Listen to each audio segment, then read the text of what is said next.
Cerita kali ini datang dari salah satu kawan subscriber, dan kali ini datang dari Mas Ari di salah satu kota di pesisir utara Jawa Tengah.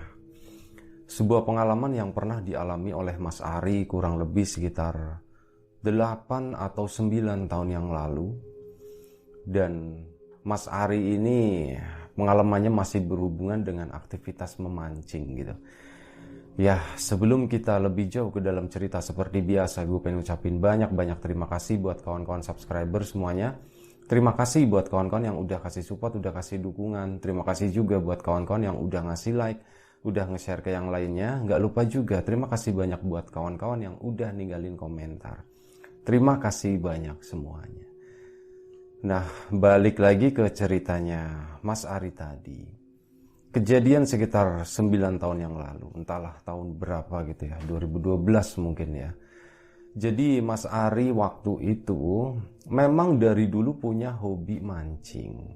Dan waktu itu dia itu punya sahabat karib atau partner mancing, itu namanya Rudy. Dan kondisi di tahun itu Mas Ari lagi ada masalah finansial. Dia baru aja, bukan baru sih, tapi lebih tepatnya itu 2 bulan yang lalu dipecat dari tempatnya bekerja. Dan dia selama kurun waktu 2 bulan itu bingung mau nyari kerja apa lagi. Aku udah nyoba kesana kesini, tapi masih tetap kayak gitu aja, masih tetap ditolak gitu ya. Lamarannya tuh nggak diterima. Ya udah, akhirnya untuk mengisi waktu dia kayak mengasah skillnya, skill memancingnya gitu. Dia pun makin sering mancing, gak siang, gak sore, gak malam. Cuman waktu itu hari, kalau gak salah itu malam Jumat. Ini kalau gak salah menurutnya Mas Ari. Kalau gak salah itu malam Jumat. Dan waktu itu bapaknya itu lagi sakit. Dia pun, mohon maaf, bukan bapaknya tapi ibunya lagi sakit. Dia pun pusing gitu ya ngurusin, aduh ibuku lagi sakit begini gimana ya. Sementara di rumahnya itu memang udah ada abangnya, udah ada adiknya. Karena di rumah pusing juga ngeliatin ibunya yang sakit, akhirnya dia butuh refreshing gitu.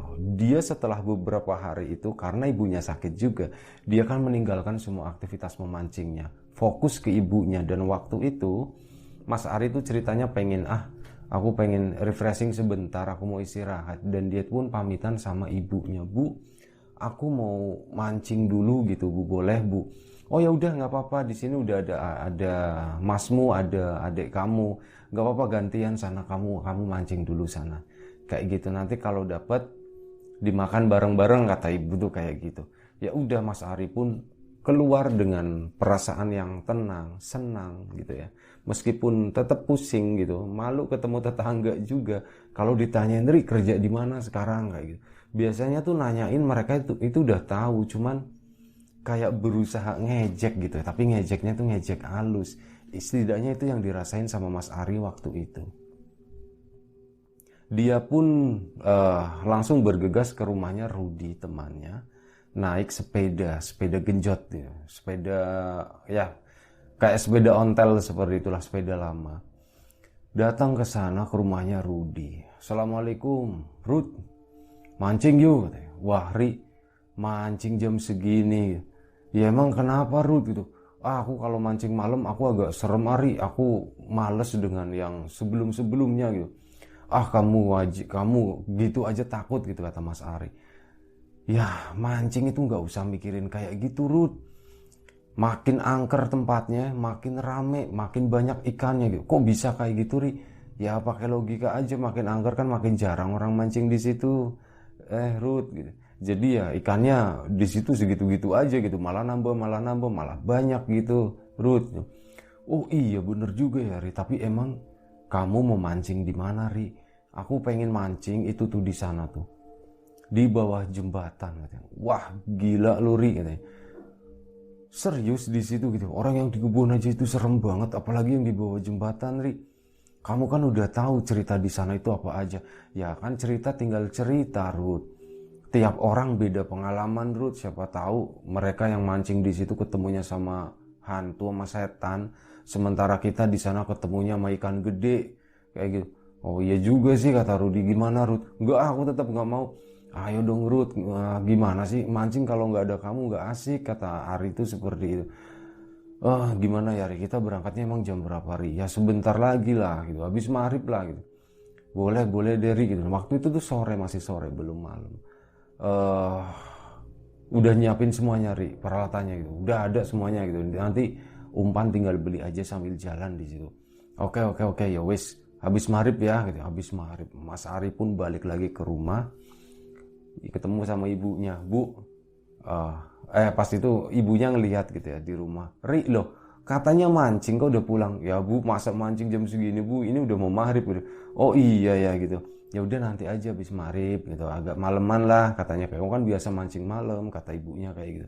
Iya Bu, nanti habis maghrib aku sama Rudi mau mancing gitu. Mau mancing di mana Ri? Itu di jembatan situ. Wah di situ kan katanya angker Ri. Bu, aku nggak takut sama begituan, kata Mas Ari begitu. Oh ya udah, yang penting hati-hati ya Ri ya. Pulangnya jangan malam-malam, kalau udah dapet ya udah pulang gitu. Iya Bu, ya. Akhirnya selepas maghrib Mas Ari pun berangkat ke rumahnya Rudi lagi, lengkap dengan semua peralatannya. Rud, ayo kita berangkat Rud. Ayo Ri, siap Ri, tapi gini Ri, kita ini dulu lah, santai dulu lah, masih jam segini, kendaraan tuh makin, ya masih banyak juga di situ Ri, masih rame, nggak syahdu Ri. Iya bener juga sih, ya udah mending kita ini dulu deh. Akhirnya mereka pun ngeteh-ngeteh sebentar gitu sebelum berangkat. Sampai akhirnya kurang lebih sekitar jam 8 selepas Isya. Ayo Ri, berangkat Ri. Nah akhirnya mereka pun berangkat berdua. Mas Ari yang bawa sepedanya, Mas Rudi itu bonceng di belakangnya, megang semua peralatan gitu ya. Kesana berangkat, nempuh jarak kurang lebih sekitar 1 kilo dari titik dari rumahnya Rudi di situ. Itu jaraknya kurang lebih 1 kilo. Kesana bukan jadi di bawah jembatannya itu bukan di bawah jembatan yang jalur pantura yang gede itu bukan, tapi di bawah jembatan adalah di sisi kanan. Kalau dari arah Jakarta ke Semarang itu di sisi kanan, agak masuk ke samping. Jembatan di situ bukan jembatan yang besarnya. Mereka pun ke sana, benar-benar suasananya itu syahdu sesuai apa yang diharapin sama Rudi waktu itu.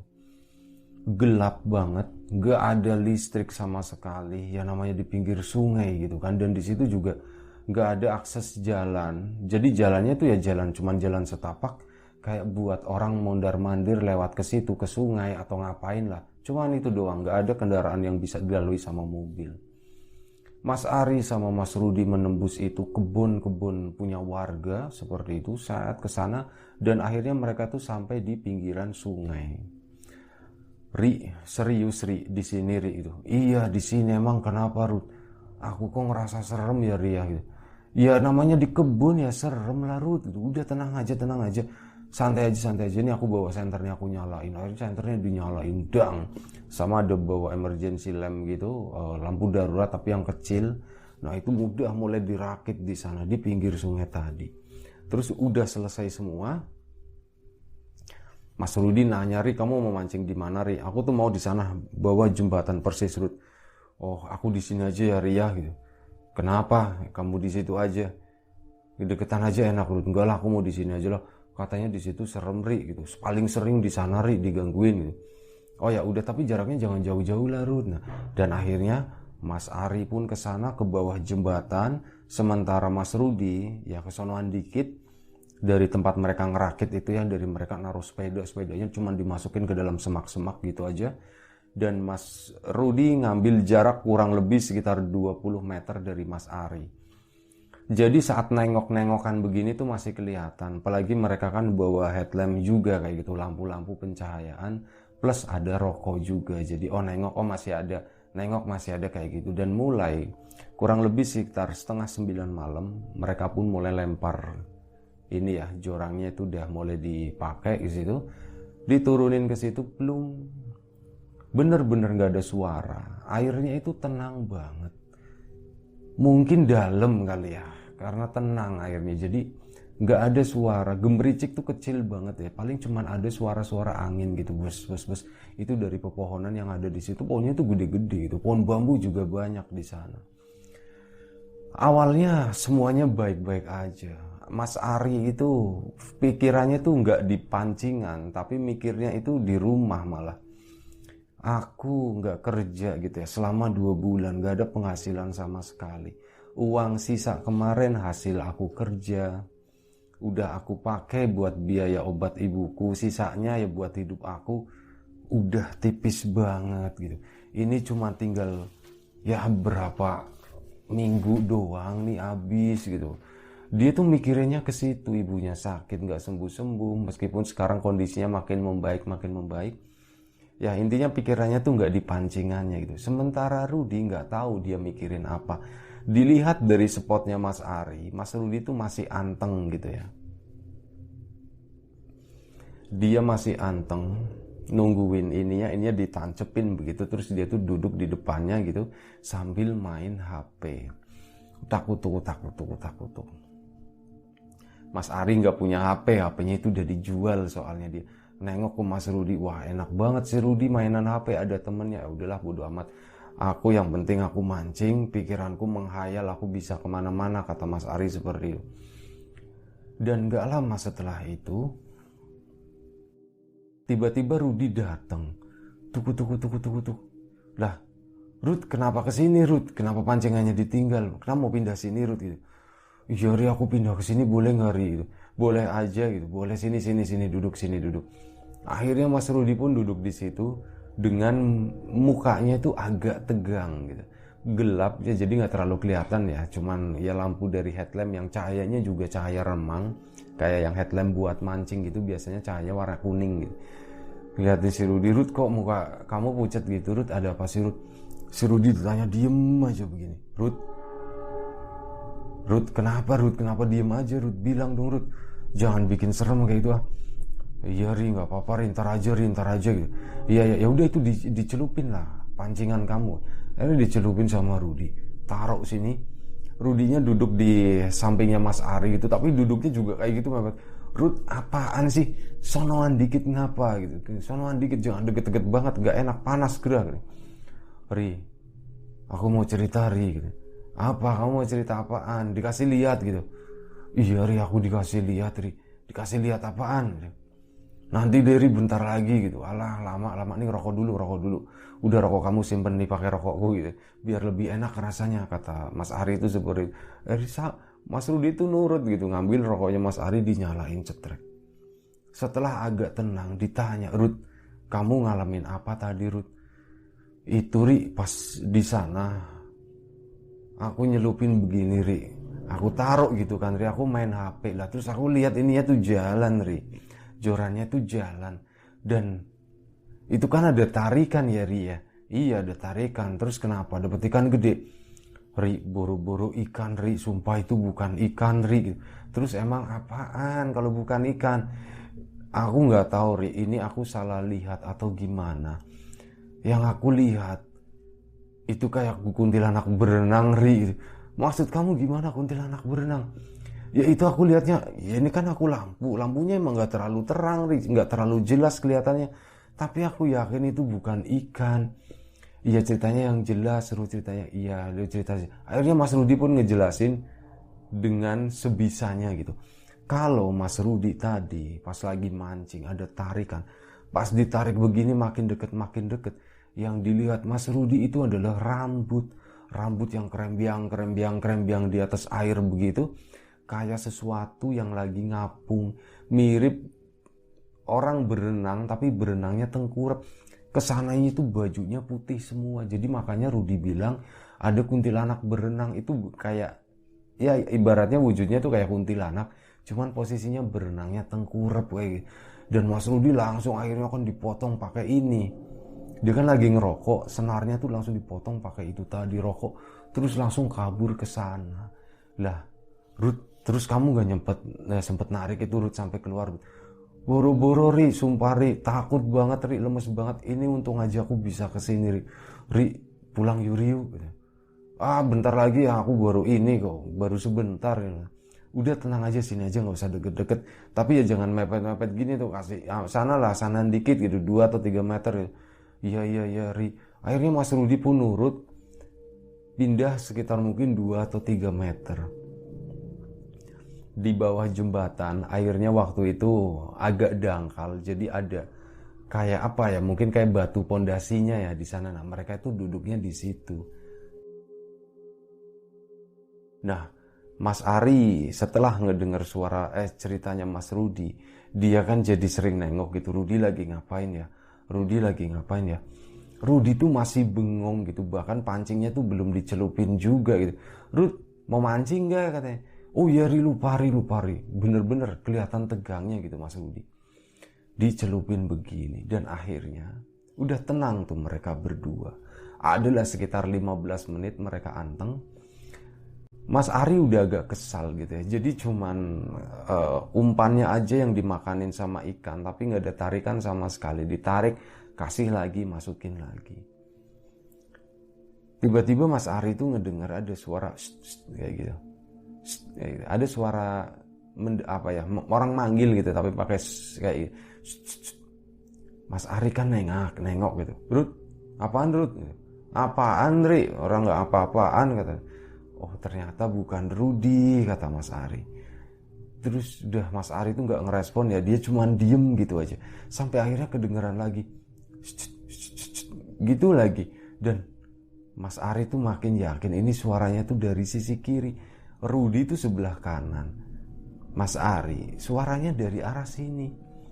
Ini siapa ya? Apa ada yang mancing lagi atau gimana ya? Mas Ari nengok gitu. Gak ada siapa-siapa, bahkan nengoknya tuh agak ke belakang ke atas itu gak ada siapa-siapa, semuanya gelap. Udah Mas Ari cuek lagi, terus panggil lagi, ada yang manggil lagi. Mas Ari tetap diam, tetap ngerokok begini, sampai akhirnya ada yang nepuk pundak, pak. Di situ Mas Ari baru nyadar, astagfirullahaladzim, ini jangan-jangan yang itu nih gitu. Jadi di jembatan tadi itu ada mitos.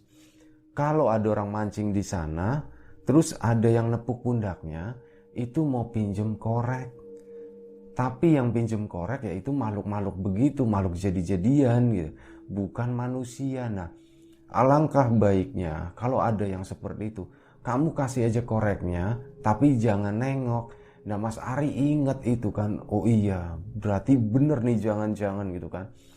Akhirnya Mas Ari ngambil begini, set, dikasih. Diambil korek tadi dan ada suara crek gitu. Oh udah nyala. Terus ditepuk lagi Mas Ari, pak. Mas Ari cuman begini ya tangannya, koreknya ditaruh begini. Set. Nggak bilang makasih, nggak bilang apa, pokoknya udah setelah itu dia pergi. Mas Ari pun balik lagi mancing. Dan di situ dia kepikiran itu terus ya. Ini sebenarnya beneran mitos atau bukan sih? Mas Ari nengok ke arah Rudi gitu ya. Rudi masih diem dengan pancingannya. Oh artinya dia itu tenang di sana. Oh rokoknya masih nyala. Oh ya udah wis biarin aja, kata Mas Ari. Nggak lama setelah itu kedengeran lagi, gitu lagi, yang kedua kalinya. Mas Ari pun ditepuk pundaknya. Dan waktu itu kan Mas Ari sebelumnya itu sempat berpikir ya, aku penasaran banget dengan mitos ini. Kalau memang benar, itu sebenarnya wujudnya seperti apa sih? Toh aku nggak takut gitu. Ini saat ini ya takut dikit lah, tapi nggak takut banget, kata Mas Ari seperti itu pikirnya. Aku penasaran, kira-kira kalau misal aku nengok, apa yang akan terjadi gitu. Kalau dikasih lihat sama sosok itu, wujudnya kira-kira seperti apa ya? Di yang kedua kalinya ini, Mas Ari itu bener-bener nungguin gitu. Saat ngedengar suara Mas Ari itu udah, ini kalau nepuk aku mau nengok gitu, mau ngasih koreknya sambil nengok. Dia udah yakin seperti itu. Dan bener aja Mas Ari itu ada yang nepuk lagi. Ada yang nowel lebih tepatnya begini ya. Kayak orang mas gitu ya, tapi gak ada suara sama sekali, cuman begini doang. Nah Mas Ari akhirnya ngasih begini kan, diambil koreknya. Mas Ari nengok begini, ternyata itu adalah si Rudi gitu. Wah Rud, sialan lu, ternyata kamu Ruth gitu, kenapa nggak bilang, bikin serem aja. Dan udah pas ini udah kan selesai gitu kan, udah dianggapnya itu Rudy gitu, diambil begini udah. Nah Mas Ari nggak sengaja nengok ke sana ke arah Rudy, si Rudy itu masih ada di situ dan rasanya nggak mungkin di situ bener-bener. Setelah Mas Ari mengalami tadi, bener-bener badannya tuh gemeteran, takut, merinding semua begitu. Dia baru nerima korek dari sosok yang dilihatnya tadi bentuknya seperti Rudy. Itu adalah Rudy gitu. Sementara dia nengok ke kanan ke sana, Rudy masih di situ, jaraknya sekitar 2 atau 3 meter dari tempatnya Mas Ari. Oh sorry, ya 2 atau 3 meter ya bener, sekitaran segitu. Ini rasanya nggak mungkin Rudy secepat itu gitu. Dari sini baru diambil, masa iya jujut gitu. Ini nggak mungkin banget gitu. Tapi apa iya yang tadi nyamar jadi Rudy itu setan gitu? Dan Rudy lihat enggak sih ya, kata Mas Ari mikirnya kayak gitu. Tapi udahlah biarin aja lah. Maaf ya, pokoknya kayak gitu. Maaf ya aku nengok. Dan Mas Rudy tuh diem aja ditengokin begini, kayaknya dia fokus banget sama pancingannya. Udah Mas Ari lanjut mancing lagi. Dan saat lagi lanjut mancing itu,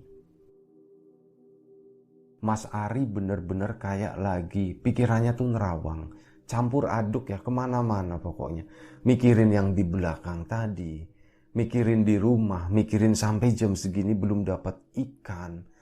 Dia bener-bener aduh, gimana nih kalau misal pulang ternyata nggak ada ikan gitu, nanti ibuku kecewa ya. Dia pun mikirannya melayang ya, matanya udah mulai jelalatan ke sana kemari, sampai akhirnya matanya itu tertuju di depan, mandang lurus di depannya Mas Ari persis di seberang sungai, masih di bawah jembatan, masih di kolong jembatan. Di sana Mas Ari itu samar-samar ngelihat ada satu sosok warnanya putih, dan kalau di gambar-gambarin itu mirip kayak sosok kuntilanak. Sosok perempuan, rambutnya panjang, bajunya putih panjang gitu. Lagi berdiri di depannya Mas Ari persis, cuman di seberang sungai sana. Mas Ari ngeliatin terus gitu kan. Itu ada kuntilanak ya. Semoga aja gak ngeganggu Bu. Intinya kayak gitu ya. Ya itu ada kuntilanak ya. Aku takut sih, cuman mau gimana lagi, aku butuh ikan. Dan dilihatin terus sosok tadi, dilihatin gitu, agak sedikit goyang katanya. Wah bener ini kuntilanak, kalau karung kayaknya nggak mungkin deh. Dari tadi nggak ada, kenapa sekarang ada gitu. Berarti ya itu kuntilanak lah, udahlah biarin aja, aku menunduk aja. Sekali lagi Mas Ari tuh penasaran, nengok lagi begini. Dan si sosok tadi itu nyemplung gitu, belum ada bunyi air jelem gitu ya, kayak sesuatu yang besar masuk ke dalam air. Dan di situ Mas Ari cuma nunduk aja. Wah si kuntilanaknya turun ke bawah, mau bantuin nyari ikan kali, kata Mas Ari mikirnya kayak. Tapi enggak lah, aku nggak mau mikir yang macam-macam. Udah stop gitu. Ikan nih, pokoknya fokusnya ke ikan aja Mas Ari. Dan tiba-tiba dia lagi fokus ke bawah ke sana. Ya Mas Ari tuh melihat itu mungkin mirip seperti apa yang diceritain sama Rudy, krembiang itu loh, yang rambut sama ada kainnya putih begitu bolak-balik ngelilingin kailnya Mas Ari gitu. Waduh, ini yang diceritain Rudy nih bener, berarti ini kuntilanak, Rudy nggak bohong nih waktu itu. Waduh gitu. Wah ini apa-apaan nih, udah aku tungguin aja lah, aku tungguin. Dan bener ternyata senarnya Mas Ari itu disamber. Itu kayak ditarik begini kan. Mas Ari pun coba narik begini, tapi tahu itu tuh nggak bener gitu. Itu tuh bukan ikan, ditarik begini. Akhirnya apa? Udahlah aku putusin aja. Bismillah aku putusin, cetak. Akhirnya udah putus hilang. Diganti lagi sama Mas Ari begini. Cemplungin lagi, belum. Bener-bener Mas Ari di sana kurang lebih setelah ngelihat kuntilanak tadi ya, kurang lebih sekitar 2 jam di situ. Dia nggak dapat apa-apa. Bener-bener gak ada tarikan sama sekali, cuma dimakanin kayak ikan-ikan kecil, ditarik habis kayak gitu doang. Akhirnya dia pun kesel gitu, hari ini mungkin lagi gak beres gitu ya, makanya gak dapet. Udah ke Rudy ya, oh ya udah 2 jam gitu si Rudy nggak ada kabar, nggak ada suara, nggak apa gitu, diem banget, anteng banget. Mas Ari pun nengok ke sana dan si Rudinya itu udah nggak ada ternyata. Lah, si Rudi kemana? Mas Ari kan bangun gitu kan, Rud, dipanggil-panggil situ di sekitaran kolong jembatan, Rud. Bener-bener dicariin, pikirannya itu udah nggak karuan, jangan-jangan Rudi jatuh ke kali atau apa gitu. Dicorotin begini semuanya, nggak ada Rudi sama sekali. Akhirnya apa? Udahlah, aku beres-beres aja dah, itunya diberesin semuanya, alat pancingnya. Udah, Mas Ari pun lewatin ke sana sambil manggil-manggil, Rud, jangan bercanda, Rud, kamu di mana, Rud? Jangan bercanda, Rud, ayo pulang, aku mau pulang gitu, aku mau balik. Tetap aja nggak ada jawaban sama sekali. Mas Ari pun lanjut ke sana, nyusurin bantaran kali ke tempat Rudi di mana pertama kali mancing. Ke situ juga ditengokin, ternyata nggak ada. Ya udah, akhirnya Mas Ari pun balik naik ke jembatan, nyari sepedanya. Tadi kayaknya sepedanya aku taruh di sini gitu ya, dicariin begini, kok nggak ada sepedanya gitu. Wah, si Rudi pulang duluan nih kayaknya, nggak bener nih, nggak beres nih gitu. Terus tiba-tiba Mas Ari lagi mikir kayak gitu, udah setengah ya dia naik ke atas, ada yang manggil, Ri gitu, dan itu suaranya Rudi. Ayo Rud, buruan Rud, aku mau balik Rud gitu. Iya, sebentar, kata Rudi tuh kayak gitu bilangnya. Mas Ari pun nungguin di atas gitu, nyalain rokok lagi sambil mikirin sepedanya di mana nih, dicariin di situ. Itu bener-bener sepedanya nggak ada. Dan Rud, buruan Rud, cepetan Rud gitu. Nggak ada jawaban sama sekali, nggak ada suara nyaut dari si Rudi gitu. Bener-bener, ini apa sih Rud? Udah, aku mau balik Rud, kamu nanti balik duluan ya gitu. Nggak ada jawaban juga. Akhirnya Mas Ari kesana ke atas sambil matanya jelalatan nyariin itu tadi ya, nyariin sepeda gitu. Sepedaku hilang. Akhirnya malam itu Mas Ari itu harus berjalan pulang dengan jalan kaki karena sepedanya hilang. Sambil dalam hati tuh ngedumel gitu ya, sialan si Rudi, sepedaku dibawa kabur, dibawa pulang. Dia pulang duluan, tapi kalau pulang duluan berarti yang manggil tadi siapa ya gitu. Bodoh gitu. Udah, akhirnya Mas Ari tetap jalan ke sana, langsung datengin ke rumahnya Mas Rudi.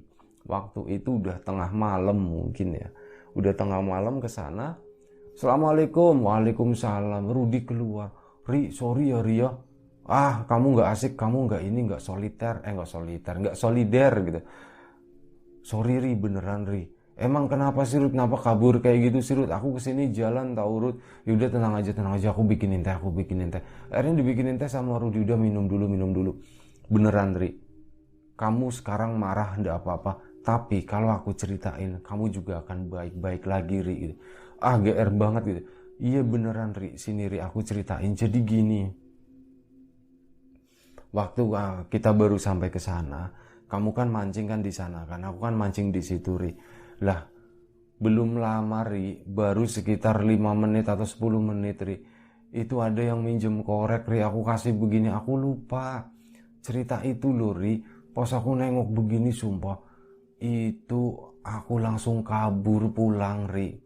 Beneran Ri, itu serem banget Ri. Emang kamu ngeliat apaan? Itu aku ngeliat sosok warnanya hitam semua, tapi bentuknya udah gak karu-karuan Ri. Pokoknya hitam, matanya merah gitu ya, sambil nggak tahu di mulutnya itu rokok atau apa gitu, dan itu belum dinyalain Ri. Itu begini kan.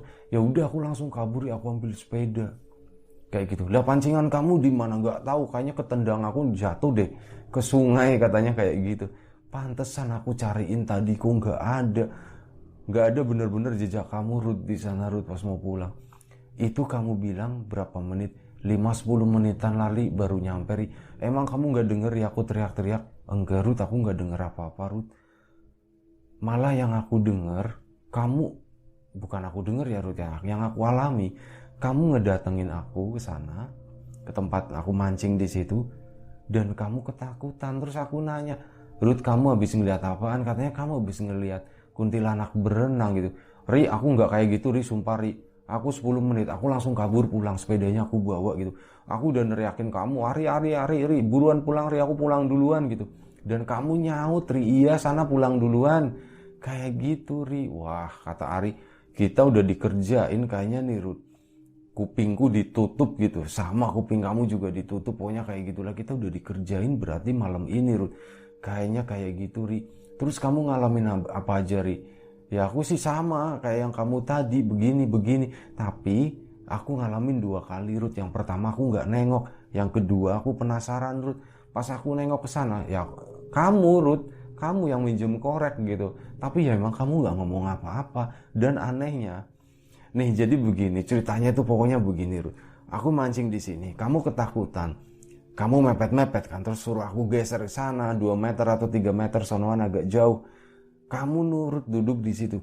Dan selama mancing ya udah kamu itu anteng di situ, Rut. Gak kemana-mana, berarti aku mancing. Tadi itu yang nemenin bukan kamu ya, Rut. Bukan, Ri, itu bukan aku, Ri. Waduh, berarti wah banyak lah pokoknya kata Ari. Akhirnya diceritain semua yang dialamin sama Mas Ari tadi ke Rudi. Rudi pun nyeritain ya masalah pengalamannya tadi, minta maaf banget. Dan Mas Ari karena ngedenger ceritanya seperti itu, dan memang besok-besoknya Rudi itu alat pancingnya nggak ada, kayaknya jatuh gitu ya, ketendang. Ya udah, Mas Ari pun akhirnya bener ya nggak marah, dia tuh memaafkan, memaklumi kejadian malam itu gitu. Intinya ya seperti itu, dan malam itu mereka pulang dengan kosong, nggak dapat ikan satupun. Ya kurang lebih seperti itu ceritanya, sebuah cerita pengalaman memancing. Ya cerita yang cukup ringan gitu ya, jangan yang berat-berat terus. Terima kasih buat Mas Ari dan Mas Rudi udah berbagi ceritanya ini. Cerita yang cukup seru gitu, dan ya kebetulan gue juga tahu tempatnya gitu. Pernah ngedenger mitos itu juga. Ya terima kasih buat kawan-kawan di rumah semuanya udah mau nonton, udah mau dengerin cerita ini. Mohon maaf misal masih banyak kekurangan di sana sini ya. Ada sesuatu yang gak berkenan di mata, di hati, di telinga kawan-kawan semuanya, mohon dimaafkan. Siapapun sekarang yang lagi sakit semoga segera diberi kesembuhan. Siapapun sekarang yang masih sehat semoga tetap dijaga kesehatannya. Semoga kita juga dimudahkan dalam hal apapun, termasuk kemudahan dalam hal rezeki.